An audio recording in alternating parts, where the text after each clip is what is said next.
میرے بھائی اور بہنوں، اللہ تبارک و تعالی نے مردوں اور عورتوں کے لیے دنیا اور آخرت میں کامیاب ہونے کا ایک ہی ضابطہ طے فرمایا ہے، اور دونوں کے لیے عزت کا ایک ہی قانون ہے اور ذلت کا ایک ہی قانون ہے۔ وہ قانون کیا ہے؟ انی اذا اطعت رضیت۔ اللہ تعالیٰ فرماتے ہیں جب لوگ میری مانتے ہیں تو میں راضی ہو جاتا ہوں۔ وَإِذَا رَضِيتُ بَارَكْتُ، پھر جب میں راضی ہوتا ہوں تو برکت دیتا ہوں۔ وَلَيْسَ لِبَرَكَتِي نِهَایَہ، پھر میری برکت کی کوئی حد ہی نہیں ہوتی۔ اور دنیا اور آخرت کی برکتیں لینے کے لیے، رحمتیں اور عزتیں لینے کے لیے اب یہ ایک حدیث قدسی ہے جو ہمیں ایک قانون بتا رہی ہے۔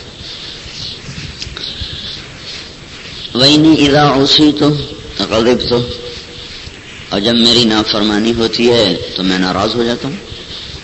وَإِذَا غَضِبْتُ لَعَنْتُ، اور جب میں ناراض ہوتا ہوں تو پھر لعنت برساتا ہوں۔ وَإِنَّ اللَّعْنَةَ مِنِّي تبلغ السابع من الولد، اور پھر میری لعنت 7 پشتوں تک چلی جاتی۔ جیسی نافرمانی بڑھتی جاتی ویسی اس کی لعنت پھٹکار بڑھتی چلی جاتی ہے۔ تو اس کے مقابلے میں ایک محنت شیطان کرتا ہے۔ فَبِمَا أَغْوَيْتَنِي لَأُزَيِّنَنَّ لَهُمْ فِي الْأَرْضِ وَلَأُغْوِيَنَّهُمْ أَجْمَعِينَ فَبِمَا أَغْوَيْتَنِي لَأَقْعُدَنَّ لَهُمْ صِرَاطَكَ الْمُسْتَقِيمَ ثُمَّ لَآتِيَنَّهُمْ مِنْ بَيْنِ أَيْدِيهِمْ وَمِنْ خَلْفِهِمْ وَعَنْ أَيْمَانِهِمْ وَعَنْ شَمَائِلِهِمْ وَلَا تَجِدُ أَكْثَرَهُمْ شَاكِرِينَ۔ اس کے مقابلے میں ایک محنت شیطان کرتا ہے۔ یہ کامیابی کا ایک ضابطہ تو اللہ تعالیٰ بتا رہے ہیں کہ جو اللہ کی ایمان کے چلے گا، مرد ہے یا عورت، کامیاب۔ جو نافرمانی کرے گا، مرد ہے یا عورت، ناکام۔ اس کے بالمقابل شیطان، جب شیطان کو اللہ تعالیٰ نے مردود کیا تو اس نے مہلت مانگی، اللہ نے دے دی۔ پھر اب وہ اللہ ہی کے سامنے قسم اٹھا کے بات کر رہا ہے، مجھے جو آپ نے نکالا ہے تو اب میں کیا کروں گا؟ فَبِمَا أَغْوَيْتَنِي، اب میں کیا کروں گا کہ میں سیدھے راستے میں چوکڑی مار کے بیٹھ جاؤں گا، اڈا بنا کے بیٹھوں گا، اڈا، سیدھے راستے میں اڈا بنا کے بیٹھوں گا۔ پھر ان سب پر میں حملے کروں گا، سامنے سے حملہ کروں گا، پیچھے سے حملہ کروں گا، دائیں سے حملہ کروں گا، بائیں سے حملہ کروں گا۔ کوئی آگے سے شکار ہو جائے گا، کوئی پیچھے سے شکار ہو جائے گا، کوئی ادھر سے شکار ہو جائے گا، کوئی ادھر سے شکار ہو جائے گا۔ اور یا اللہ تیرے تک کوئی پہنچے گا، کوئی شکر گزار ہوگا۔ کیا مطلب؟ تیری اطاعت تک کوئی آئے گا، باقی تو سارے میرے ہی مرید ہو جائیں گے۔ یہ حملے کی شکل کیا ہوگی؟ وہ دوسری آیت میں اس نے کہا فَبِمَا أَغْوَيْتَنِي لَأُزَيِّنَنَّ لَهُمْ فِي الْأَرْضِ ثُمَّ لَأُغْوِيَنَّهُمْ أَجْمَعِينَ، میں ان کو دنیا اتنی خوبصورت کر کے دکھاؤں گا کہ انہیں تیری جنت بھول جائے گی۔ دنیا ایسی خوبصورت کر کے دکھاؤں گا اور دنیا ایسی حسین کر کے دکھاؤں گا، وہ تیری جنت دوزخ بھول جائیں گے۔ دنیا کے مصیبتیں ایسی خوفناک کر کے وہ دکھائے گا کہ دوزخ بھول جائے گی، اور دنیا ایسی خوبصورت کر کے دکھائے گا کہ جنت بھول جائے گی۔ ثم لأغوینہم اجمعین، تو سب کو میں گمراہی کے غار میں دھکا دے دوں گا۔ تو اب دو قانون ہمارے سامنے آ گئے۔ ایک شیطان کی محنت کا تھوڑا سا خاکہ اللہ نے بتا دیا، ایک اپنی طرف آنے کا اللہ نے تھوڑا سا خاکہ بتا دیا۔ اب یہ دو راستے چل رہے ہیں۔ ابھی اللہ تعالیٰ کسی کو نہیں پکڑ رہا بلکہ کہہ رہا فَهَدَيْنَاهُ النَّجْدَيْنِ، میرے بندے دونوں راستے تیرے لیے آزاد کھلے ہیں۔ اِنَّا هَدَيْنَاهُ السَّبِيلَ، ہم نے تمہیں راستہ بتا دیا ہے۔ اِمَّا شَاكِرًا وَإِمَّا كَفُورًا، تیری مرضی ہے شکر گزار بن تیری مرضی ہے نافرمان بن. فمن شاء فلیکفر فمن شاء فلیؤمن ومن شاء فلیکفر. میرے بندے تیری مرضی ہے تو ایمان لے آ, تیری مرضی ہے تو انکار کر دے. تو اس پر آگے کچھ ہونے والا ہے یا ایسے جو مر گیا مٹی ہو گیا؟ تو اس جزا سزا کا تھوڑا سا نقشہ اللہ دنیا میں بتاتا ہے, اصل آخرت میں بتاتا ہے. چونکہ اس کائنات میں حقیقی طاقت وہ اللہ کی ہے. ان القوت للہ جمیعا, حقیقی حکومت اللہ تعالیٰ کی ہے. قل ان الامر کلہ للہ. اس اللہ تعالیٰ کی حکومت کی نہ کوئی ابتدا ہے نہ کوئی انتہا ہے. للہ الامر من قبل ومن بعد. اس اللہ تعالیٰ کی حکومت میں نہ کوئی اس کا شریک ہے, نہ کوئی وزیر ہے, نہ کوئی مشیر ہے. لیس معہ الہ یخشا, کوئی اور اس کی ٹکر کا نہیں جس سے ڈرو. ولا رب یرجا, کوئی اس کے مقابلے میں رب نہیں جس کی امید لگاؤ. ولا حاجب یرشا, کوئی اس کا حاجب. حاجب کیسے کہیں آج کل کے مطلب میں یہ بڑے افسر نہیں ہوتے, بڑے افسر انہوں نے ٹاؤٹ چھوڑے ہوتے ہیں رشوت لینے کے لیے, خود نہیں لیتے تو درمیان میں آدمی رکھے ہوتے ہیں کہ بھئی جو کام کو ہے اس سے رشوت لو, ہمیں پہنچاؤ, کام کرواؤ. تو حاجب اس کا ٹاؤٹ کوئی نہیں جس کو رشوت دی جائے پھر اللہ تعالیٰ تک پہنچا جائے. ولا وزیر یوتا, اس کا کوئی وزیر نہیں جس کو سفارشی بنایا جائے اور پھر اس تک پہنچا جائے. بلکہ وہ ہوا معاکم اینما کنتم, تمہارے ساتھ ہے جدھر مرضی جاؤ. اور وہ اقرب الیہ من حبل الورید, وہ شاہ رگ سے زیادہ تمہارے قریب ہے. وَإِذَا سَأَلَكَ عِبَادِي عَنِّي فَإِنِّي قَرِيب, جب میرے بندے پوچھیں تو ان سے کہو, یہ نہیں کہا اللہ تعالیٰ, تو ان سے کہو. جب اور سوال آئے ہیں نا یسألونک عن الیتامی, تو اللہ تعالیٰ فرماتا قل اصلاح لہم خیر. یہ یتامہ کے بارے میں پوچھتے ہیں آپ میرے نبی, ان سے یوں کہیے. یسألونک عن الانفال قل الانفال للہ وللرسول, یہ آپ سے مال غنیمت کے بارے میں پوچھتے ہیں تو میرے نبی آپ ان سے یہ کہو. یسألونک عن الخمر والمیسر, یہ آپ سے شراب اور جوئے کے بارے میں پوچھتے ہیں. قل, تو میرے نبی آپ ان سے یہ کہو. مختلف سوال آئے قرآن میں, ان کا جواب دینے کے لیے اللہ تعالیٰ نے اپنے نبی سے فرمایا ان سے یہ کہو, ان سے یہ کہو, ان سے یہ کہو, ان سے یہ کہو. پھر ایک سوال آیا کہ ہمارا رب کہاں ہے یا رسول اللہ؟ بعید ربنا فننادیہ ام قریب فنناجیہ, ہمارا رب دور ہے کہ زور سے بلائیں یا قریب ہے آہستہ بلائیں. تو اس کا جواب اب آیا. اس کا جواب جو پچھلے سوال ہیں اس کے مطابق یوں ہوتا ہے یسألونک عن اللہ, یہ پوچھتے ہیں اللہ کے بارے میں. قل انہ قریب, ان سے کہو کہ وہ قریب ہے. یہ ہونا چاہیے تھا, سمجھ میں میری بات؟ اللہ نے یہاں طرز کلام بدلا ہے کہ وَإِذَا سَأَلَكَ عِبَادِي عَنِّي, جب یہ میرے بندے میرے بارے میں تجھ سے پوچھیں. یسألونکا, یسألونکا کے ساتھ جب سوال ہوتا ہے تو آگے جو جواب آ رہا ہے وہ جواب ممکن ہے آج یہ ہو کل بدل جائے.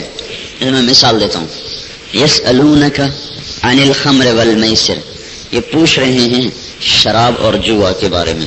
قل فیہما اسم کبیر ومنافع للناس, آپ ان سے کہیں اس میں نفع بھی ہے اور نقصان بھی ہے.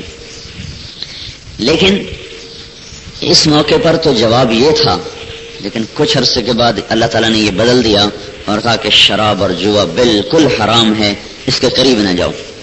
یسألونک, یہاں عبارت ہے وَإِذَا سَأَلَكَ عِبَادِي عَنِّي. وَإِذَا سَأَلَكَ عِبَادِي عَنِّي کا مطلب ہے کہ جب, جس وقت, جس زمانے, جس دور میں میرے بارے میں بندے سوال کریں گے تو جواب یہی ہے, یہ جواب نہیں بدلے گا, کبھی بھی نہیں بدلے گا. وہ کیا ہے؟ اللہ تعالیٰ کہتے قل, کہو کہ وہ قریب ہے. یہ طرز نہیں اختیار کیا بلکہ آگے آ کے اللہ تعالیٰ نے خود جواب دیا فإنی قریب, میری بندی میں تیرے قریب ہوں, میرے بندے میں خود تیرے قریب ہوں. کتنا قریب ہوں؟ اقرب الیہ من حبل الورید, تیری شہرک سے زیادہ تجھ سے قریب ہوں. ما یکون من نجوا ثلاثۃ الا هو رابعهم تم تین اکٹھے ہوتے ہو چوتھا اللہ ہوتا ہے. ولا خمسۃ الا هو سادسهم تم پانچ اکٹھے ہوتے ہو چھٹا اللہ ہوتا ہے. ولا ادنى من ذلك ولا اکثر تم تھوڑے ہو زیادہ ہو الا هو معهم اللہ تمہارے ساتھ ہوتا ہے. اینما کانوا جہاں مرضی نارنگ میں رہو یا ناروال میں رہو وہ تمہارے ساتھ ہوتا ہے. ثم ينبئهم بما عملوا پھر تمہارا کیا تمہیں قیامت کے دن ظاہر کر دے گا. یہ لو تو طاقت قوت کا سارا کچھ تو اللہ تعالیٰ ہے. اب اللہ تعالیٰ کا قانون تو ہے اٹل، شیطان کا قانون ٹوٹ جائے گا. شیطان تو کل خود بھی جہنم میں جائے گا اور اپنے ساتھیوں کو بھی لے کر جائے گا. تو اللہ نے اپنے شروع میں حدیث آپ کی خدمت میں عرض کی، مان کے چلو تو برکتیں، نہ مانو تو لعنت اور پھٹکار، دنیا کی بھی اور آخرت کی بھی. دنیا میں کیسے کیا؟ الم تر کیف فعل ربک بعاد ارم ذات العماد التي لم يخلق مثلها في البلاد. ایک قوم عاد کو نہیں دیکھتے میرے بندو، جن جیسے میں نے کوئی پیدا ہی نہیں کیا تھا. کیسے تھے قوم عاد؟ وہ 600-700 سال کی عمر عام طور پر پایا کرتے تھے. 600-700 سال کی عمر میں کوئی بوڑھا نہیں ہوتا تھا، کوئی عورت بوڑھی نہیں ہوتی تھی، کسی مرد عورت کے بال سفید نہیں ہوتے تھے، دانت نہیں ٹوٹتے تھے، نظر خراب نہیں ہوتی تھی، اور موت تک کوئی بیماری نہیں آتی تھی، طاقتور صحت مند. جب نافرمانی ہوتی ہے تو کیسے لعنتیں برستی ہیں یہ بتانا. اب ایک قوم آ گئی، وَثَمُودَ الَّذِينَ جَابُوا الصَّخْرَ بِالْوَادِ اور قوم سمود کا تمہیں پتہ نہیں ہے انہوں نے پہاڑوں میں شہر بنائے. وَفِرْعَوْنَ ذِي الْأَوْتَادِ تمہیں فرعون کا پتہ نہیں جو سولیوں پہ لٹکا دیتا تھا. اب اللہ تعالیٰ ان کا قصہ مختصر کر کے بتا رہے ہیں. انہوں نے کیا کیا؟ الَّذِينَ طَغَوْا فِي الْبِلَادِ یہ نافرمان ہو گئے. فَأَكْثَرُوا فِيهَا الْفَسَادِ نافرمانی حد سے بڑھ گئی. اور کسی نے کہا من اشد منا قوہ کوئی ہے ہم سے زیادہ طاقتور. کسی نے کہا لاؤ وہ عذاب جس سے تم ڈرانا چاہتے ہو. فرعون نے کہا رب ہی میں ہوں تو مجھے کون مار سکتا ہے. تو تیرے رب نے کیا کیا؟ فصب علیہم ربک صوت عذاب ان ربک لبالمرصاد تو تیرے رب نے عذاب کا کوڑا برسایا اور ان کو تباہ و برباد کیا. قوم عاد کو ہوا سے جو مارا سر الگ ہو گئے، دھڑ الگ ہو گئے. قوم سمود کو جو فرشتے کی چیخ سے مارا کلیجے پھٹ گئے، چہرے نیلے ہو گئے. فرعون کو لشکروں سمیت اٹھا کے جو سمندر میں پھینکا تو کسی ایک کا نشان باقی نہ چھوڑا سوائے فرعون کے کہ بنی اسرائیل کہنے لگے ہمیں یقین ہی نہیں آ رہا کہ وہ مر گئے ہیں. تو اللہ تعالیٰ نے لاش کو پانی سے نکالا اور کنارے پر ڈال دیا اور ہمیں بھی بتایا فَالْيَوْمَ نُنَجِّيكَ بِبَدَنِكَ لِتَكُونَ لِمَنْ خَلْفَكَ آیَةً ہم تیرے بدن کو نجات دے دیں گے تاکہ سب کو پتہ چلے کہ دیکھو یہ ہے وہ نافرمان جس نے دنیا میں خدائی کا دعویٰ کیا. تو جب نافرمانی ہوتی ہے تو کیسے لعنت برستی ہے.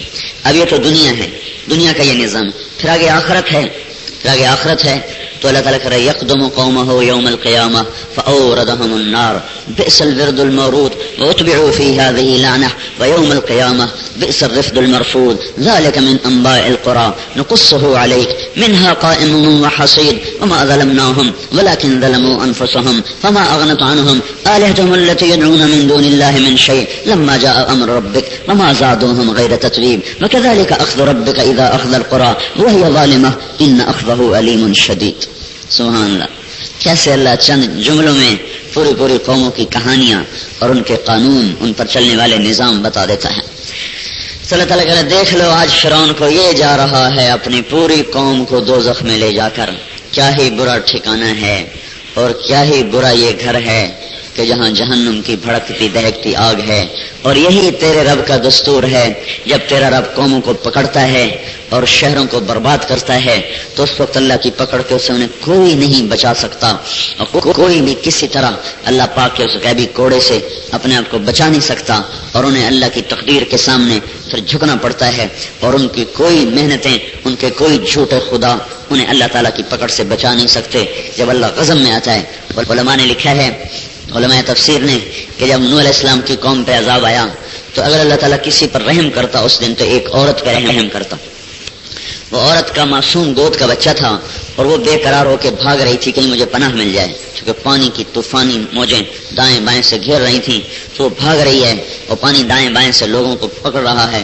وہ بھاگتے بھاگتے ایک ٹیلے پر چڑھی، پھر اس سے اونچے پر، پھر اس سے اونچے پر، پھر جو اس کے شہر میں سب سے اونچا پہاڑ تھا اس کی چوٹی پہ جا کے کھڑی ہو گئی اور بچے کو گود میں لیا ہوا ہے اور پانی پھنکارتا ہوا سانپ کی طرح وہ اٹھتا چلا رہا ہے اور اس کے سامنے سارے تنکے کی طرح بہتے چلے جا رہے ہیں اور وہ پانی نے آ کر چوٹی کو بھی پکڑ لیا اور ماں کو پاؤں سے پکڑا. اب اور کوئی جگہ نہیں جہاں ماں جا سکے، تو سب سے آخری جگہ جہاں وہ کھڑی ہوئی ہے. اب پانی اوپر اٹھنا شروع ہوا اور وہ بے قرار ہے کہیں میں بچ جاؤں، لیکن پانی اب اس کے کمر تک آیا، اس نے بچے کو اوپر کر لیا. جب پانی چھاتی تک آیا اس نے بچے کو اور اوپر کر لیا. پھر پانی اس کی گردن تک آیا تو اس نے دونوں ہاتھوں سے بچے کو یوں اوپر اٹھا دیا. پھر پانی نے اس کے بچے کو بھی اور اس کی ماں کو بھی اٹھا کر الٹا کر کے اپنی موجوں میں غرق کر دیا. وَكَذَلِكَ أَخْذُ رَبِّكَ إِذَا أَخَذَ الْقُرَىٰ وَهِيَ ظَالِمَةٌ إِنَّ أَخْذَهُ أَلِيمٌ شَدِيدٌ. ایسے ہی تیرے رب کی پکڑ ہے بڑی زبردست، جب وہ پکڑتا ہے تو پھر کسی طرف سے نکلنے کی گنجائش نہیں چھوڑتا. تو یہ تو دنیا کی پکڑ ہے، اور جو قیامت کی اللہ تعالیٰ بتا رہا ہے کہ یہ جہنم کی طرف کو کھینچے چلے جا رہے ہیں. کیا مرد ہیں، کیا عورتیں ہیں. ہم یصرخون فیہا، اس میں چیخ رہے ہیں، چلا رہے ہیں. ربنا اخرجنا نعمل صالحا غیر الذی کننا نعمل، اللہ اب اچھے عمل کریں گے پر کوئی حال نہیں. میں نے رات بھی بتایا تھا بیان میں، ان کی شلواریں تارکول کی ہیں، ان کے کپڑے دوزخ کی آگ کے ہیں، ان پر ٹوپیاں اور ان کے دوپٹے آگ کے ہیں. سرابیلہم من قطران، تارکول کی شلواریں. قطعت لہم ثیاب من نار، آگ کے کرتے. تخشى وجوہہم النار، آگ کی دوپٹے اور ٹوپیاں. اور سرا اور یسقى من ماء سدید، کھولتا پیپ کا پانی ہے. یتجرعہ ولا یکاد یسیغ، وہ اتنا گرم ہوگا وہ پانی پینے والا کہ جب پانی نہیں ہوگا پیپ کو کھلایا جائے گا. جب منہ کے قریب کریں گے وہ مرد عورت تو ان کے چہرے کی کھال ادھڑ کے اس پانی کے اندر گر جائے گی. اس کے باوجود وہ پئیں گے وہ اتنا گرم ہوگا. یہ چائے ذرا تیز گرم پی جائے تو کبھی ہونٹ جل جاتا ہے، کبھی تالو جل جاتا ہے، کبھی زبان جل جاتی ہے اور ایسا چھالا بنتا ہے کئی دن وہ ٹھیک نہیں ہوتا. یہ کیا وہ کھولتا پانی ہے جس کا ایک ڈول 7 سمندر میں ڈال دیں تو 7 سمندر ابلنے لگ جائیں گے، یہ پانی ان کے اندر جائے گا. تو یہ تو بڑی خوفناک حالت ہو گئی اور ان کے لیے چاروں طرف سے موت ان کو پکڑے گی. اس چیخ و پکار میں وہ تنگ آ کر کہیں گے یا مالک لیقضی علینا ربک، اے مالک اپنے رب سے کہو ہمیں موت دے دے، ہمیں ختم کر دے. تو اس کے جواب میں وہ کہیں گے انکم ماکثون، اب موت گئی. لقد جئناکم بالحق ولکن اکثرکم للحق کارہون، ہم نے تمہیں دنیا میں بتایا تم نہ مانے، اب تو چکھنا پڑے گا یہ ذائقہ. اب یہ سارے حیران پریشان ہیں. پھر کہیں گے اب کیا کریں؟ کہیں گے چلو پھر درخواست دو کہ تھوڑا سا عذاب ہی کم کر دے، جب مرنا نہیں ہے تو تھوڑا عذاب کم ہو جائے. تو کہیں گے ادعوا ربکم یخفف عنا یوما من العذاب، کہ اللہ سے کہو ہمیں تھوڑا سا عذاب کم کر دیں. وقال الذین کفروا لخزنۃ جہنم، دوزخ کے فرشتوں سے کہیں گے تھوڑا عذاب کم ہو جائے. وہ کہیں گے اولم تک تاتیکم رسلکم بالبینات، تمہیں کوئی بتانے آیا تھا؟ کہنے لگے بتانے آئے تھے. قالوا بلا، کہ بتانے آئے تھے. پھر ہم نے نہیں مانی. فادعوا وما دعاء الکافرین الا فی الضلال، اب تمہاری کوئی نہیں سنے گا، پڑے رہو. اب یہ سب مل کر بیٹھیں گے، اب کیا کریں؟ کہیں گے اب اللہ کو پکارو. تو سارے اللہ کو پکاریں گے، یا اللہ یا ربنا ربنا ربنا ربنا ربنا ربنا. 1000 سال گزر جائیں گے اور جواب نہیں آئے گا. 1000 سال کے بعد اللہ پوچھیں گے کیا کہتے ہو؟ کہیں گے غلبت علینا شقوتنا وکننا قوما ضالین، میرے مولا تیری نافرمانی کر بیٹھے. ربنا اخرجنا منها فإن عدنا فإنا ظالمون، ابھی ہمیں معاف کر دے، ہمیں باہر نکال دے، اب تیری نافرمانی نہیں کریں گے. تو اس کا جواب آئے گا اخسؤوا فیہا ولا تکلمون، اپنی بکواس بند کر دو اور مجھ سے کوئی بات نہ کرے. اس کے بعد اللہ تعالیٰ جہنم کے فرشتے سے کہیں گے دوزخ کو تالا لگا دیں، بڑا تالا لگا دیں، نہ ان میں سے کوئی باہر نکلے نہ باہر سے کوئی اندر جائے.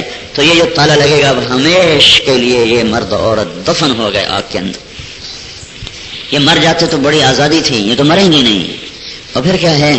قرآن میں سب سے شدید آیت ہے دوزخ والوں کے لیے، سب سے شدید آیت قرآن میں دوزخ والوں کے لیے. فذوقوا فلن نزیدکم الا عذابا، چکھو اس عذاب کو، یہ ہمیشہ بڑھتا رہے گا، اب یہ کبھی کم نہیں ہوگا. میرے بھائی اور بہنوں، بڑی غفلت میں ہے دنیا، اللہ کی قسم بڑی غفلت، حد ہو گئی غفلت کی. تو یہ ایک ایسا خوفناک راستہ ہے شیطان والا جو یہاں جا کے ختم ہوتا ہے. جو کامیابی کا راستہ جو اللہ نے بتایا انی اذا اطعت رضیت واذا رضیت بارکت ولیس لبرکتی نہایا میری مانو میں خوش میں برکت دوں گا تو پھر کیا ہوگا؟ کوئی میری برکت کی حد نہیں ہے. دنیا میں کیا ہوگا؟ لو ان اہل القرى آمنوا واتقوا لفتحنا علیہم برکات من السماء والارض. جب تم دنیا میں تقوی اختیار کرو گے تو میں زمین آسمان سے برکتوں کے دروازے کھول دوں گا. ان الذين آمنوا وعملوا الصالحات سيجعل لهم الرحمن ودا. جب تم عمل اور ایمان کو بنا لو گے تو میں تمہارے اندر محبتیں پھیلا دوں گا. انتم الاعلون ان کنتم مؤمنین. اگر تم عمل والے بن جاؤ گے، ایمان والے، تو میں تمہیں سب سے اونچا کر دوں گا. وکان حقا علینا نصر المؤمنین. اگر تم ایمان والے بن جاؤ گے تو میرے اوپر لازم ہو جائے گا کہ میں تمہاری مدد کروں. وکذالک ننجی المؤمنین. جب تم ایمان والے بن جاؤ گے تو میں تمہیں بچا کے دکھاؤں گا، تمہارے دشمنوں سے بھی، دکھ درد سے بھی، ساری مصیبتوں سے بھی میں تمہیں بچا کے دکھاؤں گا کہ تم میرے بن کے دکھا دو اور میرے فرمانبردار بن کے دکھا دو. تو یہ اللہ تعالیٰ دنیا کا نظام بتا رہا ہے. پھر صرف یہی نہیں بلکہ وعد اللہ الذین آمنوا وعملوا الصالحات منکم وعملوا الصالحات لیستخلفنہم فی الارض. تم اپنے ایمان عمل ٹھیک کر لو، میں دنیا میں تمہیں حکومت دوں گا، خلافت دوں گا. ولیمکنن لہم فی الارض ولیمکنن لہم. پھر میں تمہیں صرف حکومت ہی نہیں، لیستخلفنہم فی الارض وَلَيُمَكِّنَنَّ لَهُمْ دِينُهُمُ الَّذِي ارْتَضَىٰ لَهُمْ وَلَيُبَدِّلَنَّهُمْ مِن بَعْدِ خَوْفِهِمْ أَمْنًا. کہ تم یہ دو کام تم کر لو، ایمان اچھا کر لو، عمل اچھا کر لو، تو میں کیا کروں گا کہ تمہیں دنیا میں حکومت دوں گا، تمہارے دین کو مضبوط کر کے قائم کر دوں گا، تمہارے خوف نکال دوں گا اور امن قائم کر دوں گا. آپ نے فرمایا ایک زمانہ آئے گا کہ عراق کے بارڈر سے اکیلی خوبصورت لڑکی جوان چلے گی، تنہا چلے گی اور زیور کپڑے میں وہ مزین ہو کے چلے گی اور عراق سے چل کر بیت اللہ پہنچے گی اور طواف کرے گی اور اس پورے کئی ہزار کلومیٹر میں نہ کوئی میلی آنکھوں سے دیکھے گی اور نہ کسی کا ظالم ہاتھ اس کی طرف بڑھے گا، نہ اس کی عزت کو کوئی خوف ہوگا، نہ اس کے مال کو کوئی خوف ہوگا. اللہ ایسا امن قائم کر دے. یہ تو دنیا کے وعدے ہیں. جنت کے آخرت کے وعدے کیا ہیں کہ جب آؤ گے تو یوم نحشر المتقین الی الرحمن وفدا. میں تمہیں وفد بنا کے اپنے پاس لاؤں گا. لوگ یحشر الناس رجالا، لوگ چلیں گے پیدل اور ایک جماعت چلے گی سواریوں پر. جب اللہ تعالیٰ کی بارگاہ میں آئیں گے تو ان کو اپنے عرش کا سایہ دیا جا رہا ہے. اور جب یہ جنت کی طرف کو جا رہے ہیں تو سیق الذین اتقوا ربهم الی الجنۃ زمرا. انہیں جنت کی طرف لے جایا جا رہا ہے. حتی اذا جاؤها وفتحت ابوابها. جب یہ جنت کو اڑیں گے اور چلیں گے اور دروازوں پر پہنچیں گے تو یہاں اللہ تعالیٰ ایمان والی مومن عورتوں کے لیے ایک فضیلت رکھی ہے کہ اللہ تعالیٰ ان کو مردوں سے پہلے جنت میں داخل کرے گا. مردوں سے پہلے جنت میں داخل ہونے کا مطلب یہ نہیں کہ عورتوں کا مرتبہ بلند ہے، بلکہ مردوں سے پہلے جنت میں اللہ تعالیٰ داخل اس لیے فرمائے گا کہ یہ جنت میں جا کر جنت کے حسن و جمال سے، زیور سے ہے، ایک رحیق ہے، ایک سلسبیل ہے اور ان چشموں سے نکلتی ہے شراب. پانی نہیں نکلتا، شراب نکلتی. یہ کون سی شراب ہے؟ جس کا ایک قطرہ انگلی پہ لگا کے آسمان پر بیٹھ کر انگلی کو نیچے کر دے تو سارا جہان خوشبودار ہو جائے گا. اچھا، جو نیچے والی جنتیں ہیں ان کو طوبہ کی شاخیں دی جائیں گی. شاخیں جھکی ہوں گی، ان میں بڑے خوبصورت خوشے لگیں. اب بیگم صاحب کو کپڑے بدلنے کی ضرورت ہے تو درخت اس کے تفتری عن ثوبک، اے درخت کی شاخ مجھے کپڑے چاہیے. زبان سے نہیں کہنا پڑے گا کہ یہ قسم ہو، یہ رنگ ہو، یہ قسم ہو، تو بڑا وقت لگے گا. صرف دل میں تصور کرے کہ ایسا ڈیزائن ہو، ایسا رنگ ہو، ایسا کپڑا ہو، اتنا لمبا ہو، اتنا چوڑا ہو، بازو ایسا ہو، گلا ایسا ہو. نہیں، یہ تو عورتوں کے شوق ہے نا. اس لیے میں اس چیز کو واضح کر رہا ہوں کہ ان شوقوں کو دنیا میں دفن کر دیں. گارے مٹی کے جسم کو کیا سجانا ہے تو ایمان سجاؤ تاکہ آگے تو اصلی حسن ملے. یہاں کے تو حسن بھی 10 سال کے بعد بڑھاپے میں تبدیل ہو چکے ہوتے ہیں. تو ایک دم وہ درخت کی جو خوشہ ہے نا وہ یوں پھٹے گا اور اس میں سے 100 جوڑے نکلیں گے. ایسے 100 جوڑے. اب آپ سوچیں گے یہ 100 جوڑے پہنے گا کون؟ یہ تو 3 جوڑے پہن لیں تو سردی میں تو آدمی کو بوجھ اٹھانا مشکل ہو جاتا ہے. تو یہ جنت کے جو کپڑے ہیں ان کا جو میٹیریل وہ نور ہے. جنت کی ہر چیز کا میٹیریل نور ہے اور نور بے وزن ہوتا ہے. نور کا وزن نہیں ہوتا. بھائی کپاس کا تو وزن ہے اور جو دوسرا دھاگا ہے جو آج کل پولیسٹر ہے اس کا بھی وزن ہے، لیکن نور کا وزن کوئی نہیں. تو 100 جوڑے یوں آئیں گے. اب یہ 100 جوڑے اگلے اتارے اور یہ 100 جوڑے اگلے نئے پہنے تو کتنا وقت لگے گا؟ یہ بھی ایک مصیبت. ابھی تو کرتا اتارو بنیان اتارو، اسی میں آدمی کہ کبھی بنیان پھنس جاتی کبھی کرتا پھنس جاتا ہے. موٹے آدمی کو ویسے مصیبت بنی ہوتی اتارنے کی بھی اور پہننے کی بھی ہے. تو 100 جوڑے پہننے ہیں، اگلے 100 اتارنے ہیں. کیا ہوگا؟ یہ 100 جوڑے آتے تو نظر آئیں گے. جب نظر دوڑائے گی نا اپنے جسم پر تو کیا دیکھے گی کہ اگلے 100 غائب ہو گئے اور یہ 100 اس کے جسم پر زیب تن ہو گئے، نہ اتارنے پڑے نہ پہننے پڑے. اچھا وہ جو 100 ہے وہ کہاں گئے؟ جنت میں نہ تو کوئی واشنگ مشین ہے، پوری جنت میں کپڑے دھونے کا کوئی دھوبی گھاٹ ہی کوئی نہیں، ادھر واشنگ مشین ہی کوئی نہیں. کیونکہ ایک دفعہ جو 100 جوڑے اتارے ایک جوڑا دھونا پڑے تو مجھے 100 جوڑے کون دھوئے گا؟ تو یہ 100 جوڑے اللہ کے دھوبی گھاٹ میں غائب ہو جائیں گے. غائب، اگلے 100 غائب، نئے 100 آ گئے. پھر یہ نہیں کہ بھئی اب ایک ہفتہ یہی پہننے ہیں، بے شک 1 منٹ کے بعد کہو کہ نہیں پسند نہیں آئے بدلنے ہیں، اگلے منٹ میں 100 اور یہ 100 گئے. پھر 1 گھنٹے کے بعد جی میں کہا نہیں یہ تو اچھے نہیں لگے بدلنے ہیں، تو پھر 100 آئے اور وہ 100 گئے. اب زیور بنانے کے لیے ایک تو عورتیں کتنے پیسے جوڑتی ہیں، خامندوں کو بتاتی بھی نہیں اور پیسے جوڑتی رہتی ہیں. اور کوئی انگوٹھی بنا، کوئی چھلا بنا، کوئی ٹیکا بنا اور کوئی ہار بنا، کچھ کیا کر بوڑھی ہوں یا جوان ہوں سب کا شوق ایسا ہی ہوتا ہے. اب جنت میں کیا مسئلہ حل ہو گیا کہ اللہ تعالیٰ نے ایک فرشتہ پیدا کیا ہے، وہ زیور بیٹھا بنا رہا ہے. ابھی بھی سنارا جنت کا سنارا ہے، وہ زیور بنا رہا ہے ابھی بھی بنا رہا ہے. جس دن پیدا ہوا تھا اس دن سے لے کر آج تک بنا رہا ہے. جب قیامت قائم ہوگی تب جا کے اس کی ڈیوٹی ختم ہوگی. بنایا جا رہا. اور وہ جن سانچوں میں وہ زیور بنا رہا ہے، سانچوں میں یعنی کوٹھالی نہیں تھی، کوٹھالی میں ہے وہ کوٹھالیاں اگر سورج کو دکھائیں تو سورج نظر نہ آئے تو زیور کیسا ہوگا؟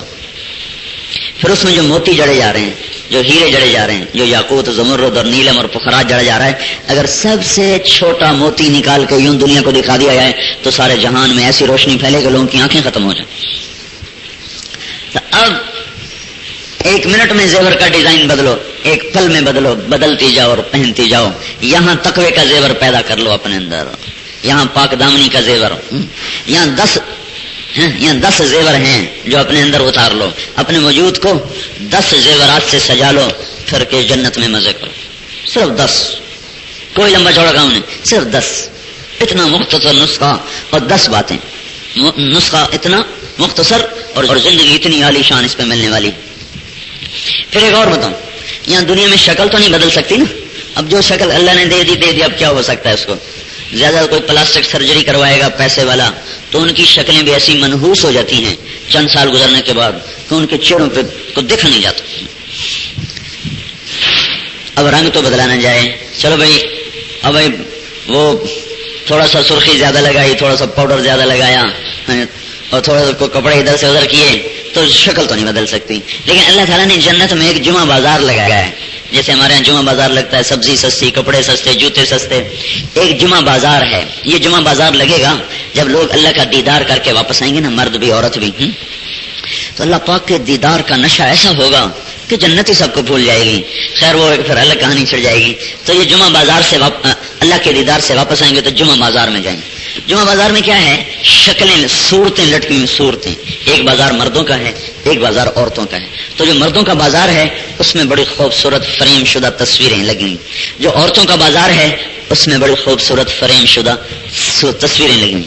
اس کے نیچے لکھا ہوا ہے اگر آپ پسند فرمائیں تو میں آپ کے اندر تبدیل ہو سکتی ہوں. ہر ایک کے نیچے لکھا ہوا. اب چلتے چلتے میاں کو ایک صورت پسند آئی، کہتا یہ ہوتی تو بڑا مزہ تھا. تو یہ جو چہرہ ہے نا ایک دم اس صورت میں تبدیل ہو جائے گا. یہ نہیں کہ اللہ تعالیٰ یہاں سے گردن کاٹ کے پھر دوسری فٹ کرے گا، پھر تو بڑی مصیبت، آپریشن ہی کرنا پڑے گا. تو وہ کیا ہوگا؟ صرف خیال کے آنے کی دیر ہے کہ یہ چہرہ اس میں ڈھل جائے گا. ادھر بیگم کو ایک شکل پسند آ گئی کہ یہ کتنی خوبصورت تصویر ہے، میں تو یہ بننا چاہتی ہوں. اگلے پل میں یہ سارا چہرہ اس شکل میں تبدیل ہو جائے. اب میاں کی شکل بھی بدل گئی اور بیگم کی بھی بدل گئی. اب گھر میں آتے ہوئے دونوں کو پریشانی نہیں ہوگی کہ ہائے یہ کون آ رہا ہے اجنبی میرے گھر میں ہے، اور مرد کہ یہ خاتون کون چلی آ رہی میری جنت میں غیر محرم.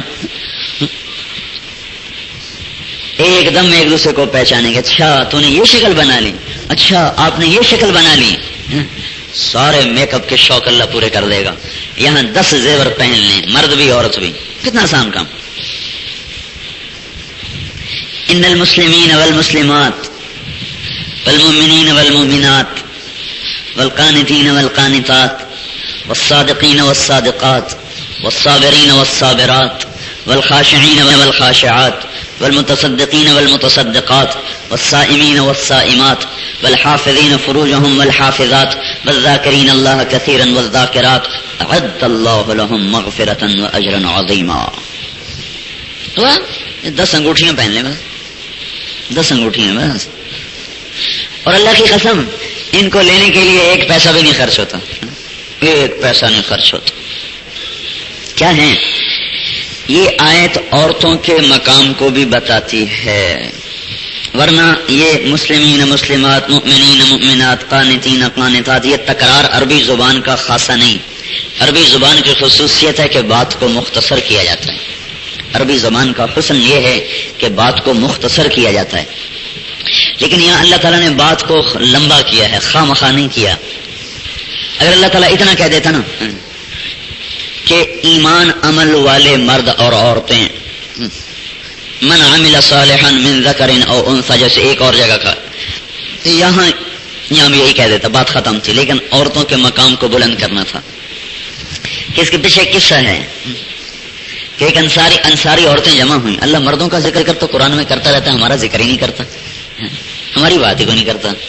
تو ایک عورت آئی وفد بن کے, ایک عورت آئی, یا رسول اللہ میں ایمان والی عورتوں کی طرف سے وفد بن کے آئی ہوں.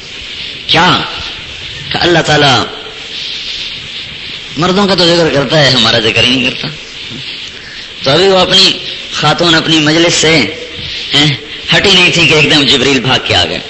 چلے میری بندی, مسلمات مؤمنات قانتات صادقات صابرات خاشعات متصدقات صائمات حافظات ذاکرات.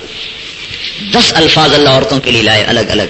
مسلمات 1, مومنات 2, قانتات 3, صادقات 4, صابرات 5, خاشعات 6, متصدقات 7, صائمات 8, حافظات 9, ذاکرات 10. مردوں سے بھی کہا یہ 10 انگوٹھیاں تم پہن لو, عورتوں سے کہا یہ تم پہن لو. پھر آؤ پھر دیکھو میں تمہیں کیا کچھ پہناتا ہوں. ابھی تو عورتوں کا یہ جو ہے نا جنت کی حور, یہ مٹی سے نہیں بنی, یہ مشک عنبر زعفران کافور سے بنی ہے. اللہ نے اس کو ایسا حسین بنایا ہے کہ سورج کو انگلی دکھا دے تو سورج نظر نہیں آئے گا, اور سمندر میں تھوک ڈالے سمندر میٹھے ہو جائیں. اس حور سے ایمان والی عورت 70,000 گنا زیادہ خوبصورت ہوگی. 70,000 گنا زیادہ خوبصورت, 70,000 گنا. اور جو دنیا میں عورتیں بدصورت ہیں وہ دنیا کی حسین عورتوں سے مزید خوبصورت ہو جائیں گی, مزید خوبصورت ہو جائیں. اور جو حبشی عورتیں ہیں, حبشی, وہ سب سے زیادہ خوبصورت ہو جائیں گی. کہ دنیا میں اللہ نے ان سے ایک نعمت لی, اس کے بدلے میں ان کا حسن کیسا ہوگا کہ 1000 سال کے فاصلے پر آپ کھڑے ہو جائیں, 1000 میل نہیں, 1000 سال کے فاصلے پر آپ کھڑے ہو جائیں, تو اگر وہ عورت حبشی گزر جائے یا حبشی مرد گزر جائے تو ان کے چہرے کے حسن کا نور آپ تک پہنچ جائے گا. ایسا دیکھ. تو کیا کہا؟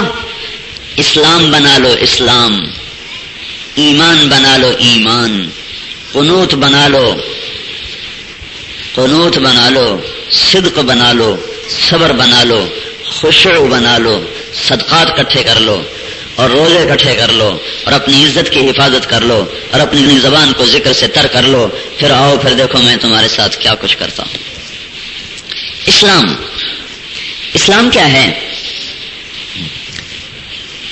ایک تو ہے جو اس کی واضح نشانی ہے کہ توحید, شہادت اللہ الہ الا اللہ وان محمد الرسول اللہ, لا الہ الا اللہ محمد الرسول اللہ. الصلاۃ نماز, والزکاۃ زکات, والصوم روزہ, والحج جس کے اندر استطاعت ہو. تو زکات اور حج پیسے والوں پر, نماز روزہ اور ایمان سارے دنیا کے مردوں اور عورتوں پر. یہ تو ہو گئے اسلام کی بنیاد اور اسلام کے 5 ستون. لیکن یہ ستونوں کے ساتھ گھر پورا کیسے بنے گا؟ اب پوری عورت پوری مسلمان بنے, مرد پورا مسلمان بنے. تو اب ایک اور حدیث ہمیں نظر آتی کہ المسلم من سلم المسلمون من لسانه و یده، مسلمان وہ ہے جس کی زبان اور ہاتھ سے مسلمانوں کی عزت آبرو محفوظ رہے۔